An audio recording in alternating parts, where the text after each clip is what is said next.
Hello and welcome to V80 Inspires. If you're new here, please consider subscribing because I post tips, improvement, information on how you can grow, increase, and maintain productivity, success, and happiness. Today's video is based on procrastination. Yeah, I know you've heard a lot about procrastination, but I bet you haven't heard this about procrastination. I think you haven't heard that you are not a procrastinator. That's right, you heard me right. You are not a procrastinator. What happens is that you put some things in order of priority that you're not supposed to put them in. You thereby your priority is out of whack. So before we go into details on how you can, better equip yourself to solve procrastination, there's a study that I read that described like the 6 types of procrastinators. Number one are the dreamers.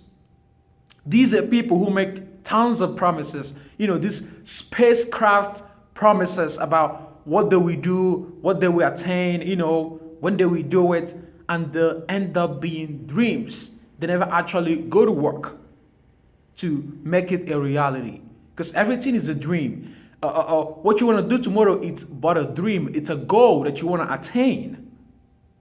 So the first type of procrastinators are the dreamers. The second one are the warriors.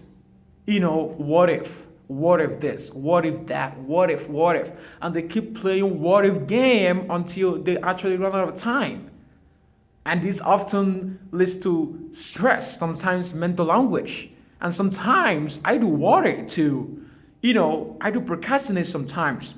But the thing is, when you recognize that you procrastinate and you actually seek help, because that's what drove me to, do a little bit of research on procrastination. Because a lot of people also that I'm helping right now to conquer procrastination, they actually having similar problems.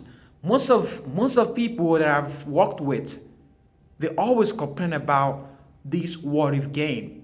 Obstacles tend to be these gigantic step that we seems to not know what to do or how to actually overcome it.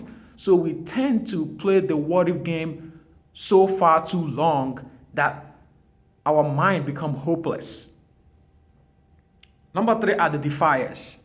These are people who make large promises and deliver little.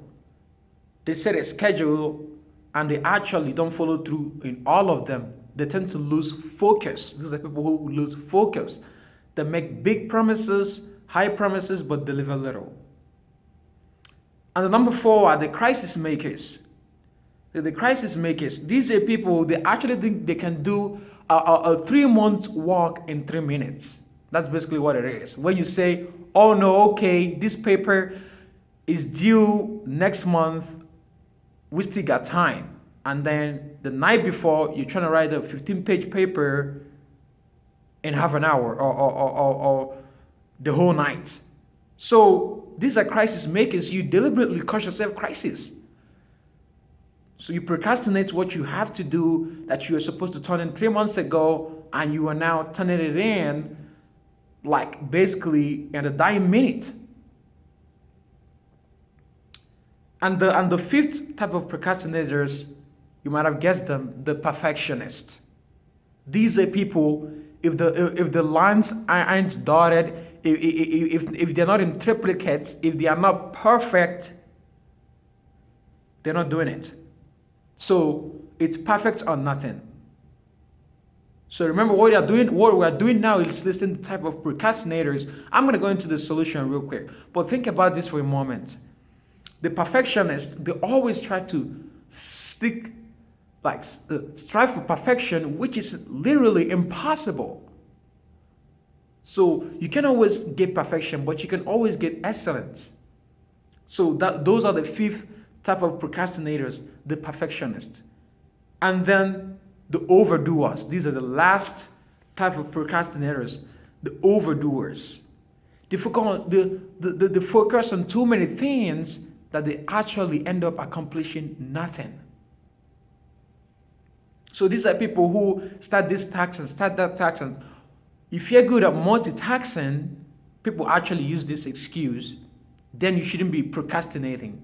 Because that's one of the problems. You think you can handle everything at the same time, you end up doing nothing. And then you say, okay, I've done a little bit of this and a little bit of that. Tomorrow we start again. You end up accomplishing little or below what you have actually set out to do. So these are the 6 types of procrastinators: the dreamers, the warriors, the defiers, the crisis makers, the perfectionists, and the overdoers.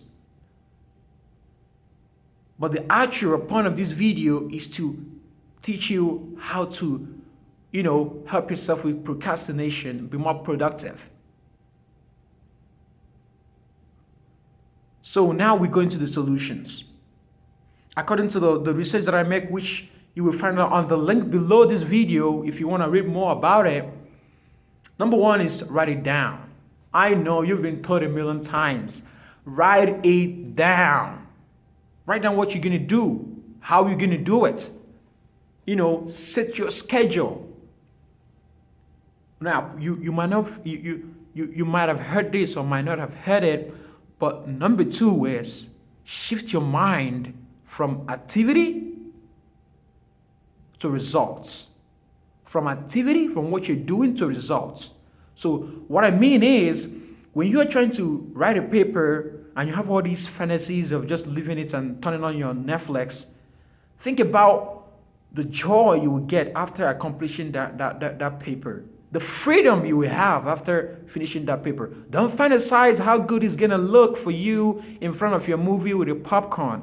That's not the goal. When you do that, you tend to drift off to whatever you're focusing on. So focus on results either than the activity you're actually doing. Focus on the outcome you are getting.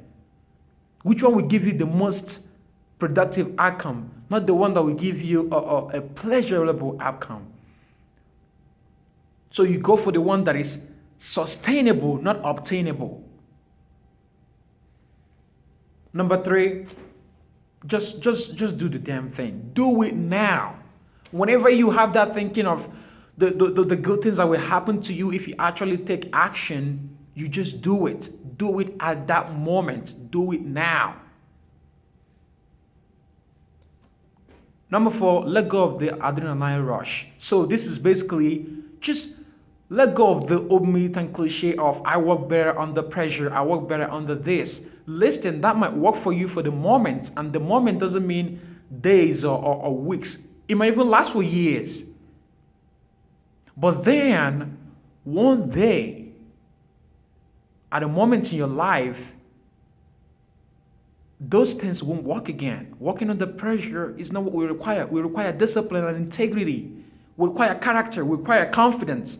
And all these work with someone who has prepared themselves earlier ahead on how to be productive in a way that will be effective, not just at the moment, but for long term. Always think in terms of long term. Always think in terms of compound interest. Always ask yourself, what am I doing today that will enable me, that will be an asset? And what am I doing that will be a liability? Always constantly ask yourself that question. Each activity you're doing, is it going to lead to a liability or is it going to lead to an asset? And you want assets, not liability. You want debit, not credit. Number 1 is stop trying to be perfect. I think this is good advice. I mean, perfection, it's impossible. That's the ultimum. Perfection, it's not possible to be perfect. We all have biases. We all have this human nature. To err is human. Bet you've heard that before. So try to shoot for excellence. Or you can also shoot for perfection, because then if you don't get perfection, you end up with excellence. But don't let perfection be the ultimate goal. If you make it the ultimate goal, things are never going to be perfect, so you will never get started.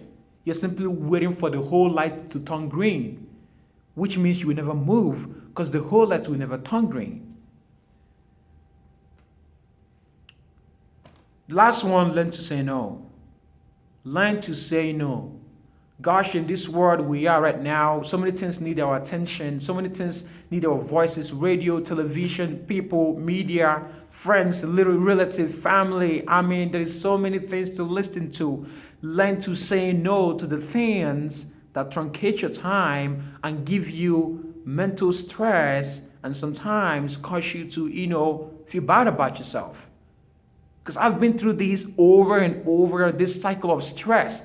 Procrastination, I think, is the most thing that brings stress. Because then you have to work under pressure with a whole lot of things, and your brain tends to lose track because your brain is not a memory card. It tends to process what is in front of it. So learn to say no. So in conclusion, actually, I have some neat advice for you on how you can set up your schedule for the day.